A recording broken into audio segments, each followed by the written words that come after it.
Shalom. Puji Tuhan karena anugerah kesempatan yang Dia berikan kepada kita untuk menikmati hidup pada hari ini. Mari sahabat dan saudaraku di dalam Tuhan, kita gunakan kesempatan ini untuk melakukan yang terbaik bagi kemuliaan Tuhan. Renungan firman Tuhan pada hari ini adalah tentang mempersiapkan diri.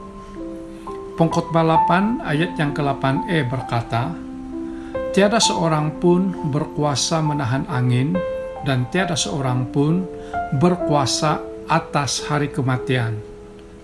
Amin.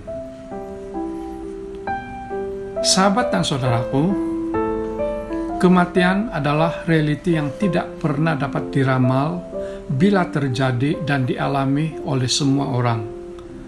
Ia tidak mengenal usia dan status.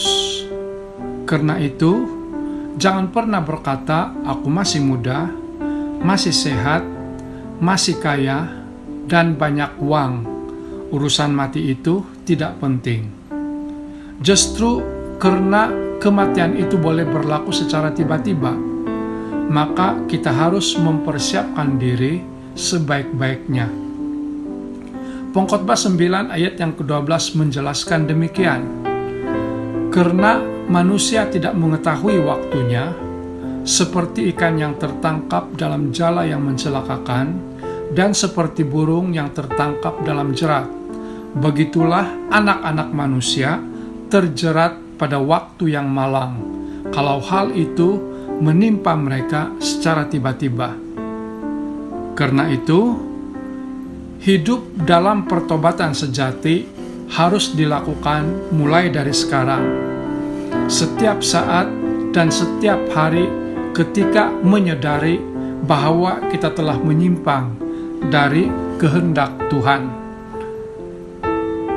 Sahabat dan saudaraku, jika selama ini tujuan hidup kita hanya berorientasi pada memenuhi keperluan jasmani dan memuaskan keinginan manusiawi, maka kini kita harus memperbaharui tujuan hidup kita dengan mencontohi Yesus yang mempunyai tujuan hidup untuk menyenangkan hati Bapa melalui ketaatannya. Dalam Yohanes 4 ayat yang ke-34, Tuhan Yesus berkata demikian, "Makananku ialah melakukan kehendak Dia yang mengutus aku dan menyelesaikan pekerjaannya." Oleh itu, kita harus berpikir bahwa hari ini adalah hari terakhir kita, dan hari esok sudah tidak ada kesempatan lagi.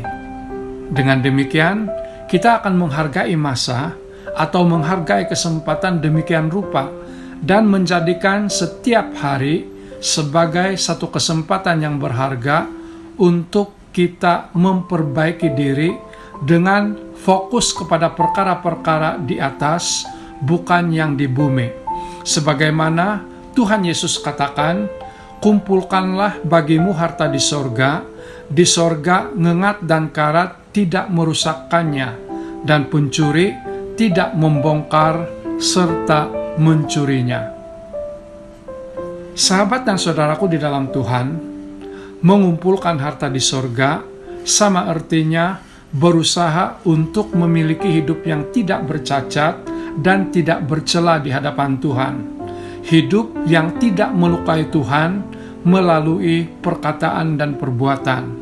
Inilah hidup yang mengutamakan dan mendahulukan kerajaan Allah dan kebenarannya. Kiranya diberkati. Teruslah memberikan sokongan kepada kerajaan dan barisan hadapan kita dengan hanya mematuhi SOP. Bersama kita perangi COVID-19.